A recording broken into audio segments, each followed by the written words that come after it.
Table काफी चौड़ी होती है, तो वो धीमे धीमे बोल रहा था, तो उसकी आवाज भी साफ से नहीं आ रही थी। तो मैं अपनी चेयर छोड़ के उसके पास जाके बैठ गया। मैंने कहा दादा मुझे बताओ प्रॉब्लम क्या है आपकी। तो उसने बताया कि बूढ़ा था, से अराउंड 65-70 के आसपास एज में, काफी एज थी। तो उसने कहा कि साहब अब मैं बूढ़ा हो गया हूँ, मेरा इकलौता लड़का है, और उसकी शादी हो गई, और अब मेरा इकलौता लड़का मुझे रोटी तक नहीं देता है। अब यह सोचने वाली बात यह है कि ये प्रॉब्लम एसएसपी की नहीं है। एक पॉइंट ऑफ व्यू हो सकता है कि अरे भाई आपके लड़का आपको रोटी नहीं दे रहा तो मैं क्या करूं, I mean this is not my job. ठीक है, कोई इरेटिक आदमी होगा तो उसको बुरा भला भी कह देगा कि आपने ऐसे लड़के को पैदा ही क्यों किया। सी, आप कुछ भी कह सकते हो। Now another point of view is this कि आप एसएसपी हो। अब आप इसको ऐसे सोचो, वो बेचारा ये घर की बात, उसको रोटी नहीं मिल रही है, ये कहने के लिए इतनी दूर से यहां तक आया है, वो उस उम्मीद से आया है कि शायद ये एसएसपी इसका हल कर देगा। Look at the aspiration of that man. अगर आपकी पोजीशन ये एस्पिरेशन उनके अंदर पैदा कर रही है, बच्चों के अंदर ये एस्पिरेशन दे रही है कि आदमी जस्ट है, इससे बड़ा काम आप क्या कर सकते हैं। तो हम सही काम करके ये एस्पिरेशन दे सकते हैं। तो मैंने उसकी बात सुनी, मैंने पूछा कि आपके लड़के के पास कोई मोबाइल नंबर वगैरह है। तो उसने अपना पर्चा वर्चा खोल खाल के, कागज पे कहीं लिखा हुआ था, मोबाइल थे उस जमाने में, 2004 या 5 की बात है। तो मैंने उसको, लड़के को फोन पे डांटा, कस के डांटा। मतलब पीआरओ ने कहा एसएसपी नवनीत सिकरा बात करेंगे, तो उस वक्त थोड़ा नाम वाम हुआ करता था, तो बेचारा वैसे ही डर गया। वो तो स्टेमर करने लगा, उसकी आवाज ही नहीं निकल रही थी। तो मैंने उसको अच्छे से हड़काया।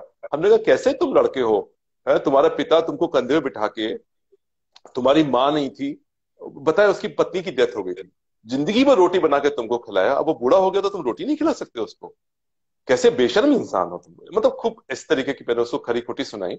और मैंने कहा कि हर महीने मेरा पुलिस वाला तुम्हारे घर जाएगा, और एक भी तेरी शिकायत आ गई तो मैं तेरा बैंड बजाऊंगा। तो ये मैंने उसको बोल दिया। भूल जाते हैं इसके बाद, लेकिन वो बंदा हमारा हर महीने जाता रहा। फिर मेरा ट्रांसफर हुआ। जब मेरा ट्रांसफर हुआ मुजफ्फरनगर से, तो मैं वापस आ रहा था, तो ट्रेन, भीड़ थी बहुत ज्यादा, और एक बड़ा इमोशनल मोमेंट होता था, क्योंकि 1-1.5 साल वहां रहा, बहुत सारे लोग आए थे स्टेशन पर, मतलब स्टेशन भरा हुआ था, पूरा स्टेशन भरा हुआ था, जैम पैक। तो कई बार मुझे अंदर से फील हो रहा था कि जो है कितना प्यार मिला, और मैं जा रहा हूँ। 2-4 इमोशनल चीजें भी याद आई, but I control my emotions कि नहीं, इट्स ओके। आप यहाँ से लखनऊ जा रहे हो, इट्स गुड। आपको आपके काम की वजह से आपको लखनऊ का चार्ज मिल रहा है। तो शाम का टाइम था, 5-6 बजे की बात थी, हल्का हल्का डस्क शुरू हो रहा था। भीड़ खत्म हो गई, ट्रेन चल पड़ी।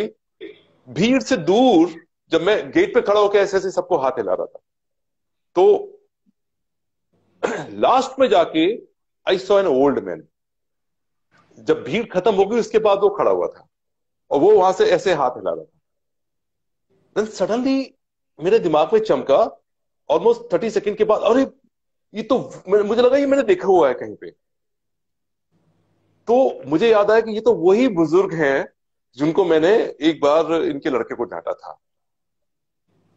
तो ये बात इतना अंदर तक मुझे, जिसे कहते हैं ना, इतना प्यार अंदर उमड़ आया मेरे अंदर, कि जो मैंने इमोशंस कंट्रोल किए हुए थे, मेरे से कंट्रोल नहीं हुए।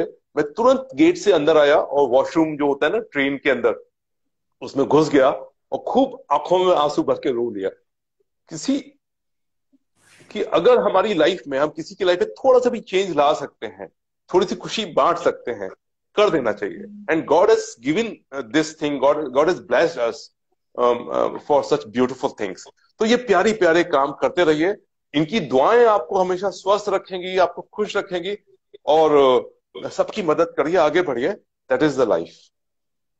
Savinder sir. Excellent, I was mesmerised. आप जिस तरह से बता रहे थे, इतने सारे एक्सपीरियंसेस होते हैं लाइफ में, अगर हम यस। उस पर